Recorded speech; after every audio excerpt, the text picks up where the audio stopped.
Minister of Budget and Economic Planning, Senator Abubakar Bagudu, has promised to work meticulously to leverage on the available human resources of the ministry to ensure that the economic potential of the country are unlocked and the renewed hope agenda of President Bola Ahmed is achieved. On his resumption of duty, Senator Bagudu gave this assurance as the new Minister of Budget and Economic Planning in Abuja, where he was received by officials of the ministry led by the Permanent Secretary Engineer Nebulisa Anaku and other directors of the ministry. Outlining his vision for the ministry, the minister promised to allow the various agencies under the ministry to operate and carry out their statutorily defined functions in accordance with enabling legislations guiding the mandates of the agencies. Of the functions of National Planning Commission and the Budget Office of the Federation, and vesting same in the Ministry of Budget and Economic Planning is a major policy change introduced by President Bola Ahmed Tinubu's government. With this development, a new framework for coordinated planning and budgeting roles within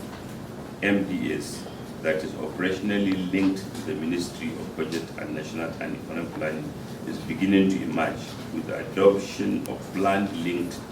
budgeting system in the preparation of future budgets of the federal government of Nigeria. In order to optimize the gains of this new policy, Ministry of Budget and Economic Planning needs to develop appropriate institutional framework to effectively operationalize the mergers of the National Planning Commission and Budget Office of the Federation. Senator Bagudu pledged that his tenure as the Minister of Budget and Economic Planning would welcome inputs, contributions and criticisms that would challenge the ministry to think outside the box and implement policies that would lead to economic recovery for the country. Social protection policy will be given special attention in order to assuage the growing challenges of need and access to improved livelihood conditions. In its implementation will pay special attention to social inclusion, welfare, and the cardinal responsibility of states and local governments as vehicles of outreach to the citizens. As we all know, our economy is undergoing a challenging transition. For example, market-based pricing of fuel and forex and foreign exchange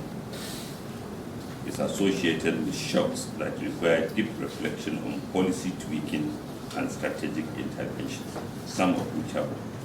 been undertaken by both the federal government and state governments. This will, however, put our ministry under obligation to help government to think through these challenges and offer sustainable, immediate, palliative, as well as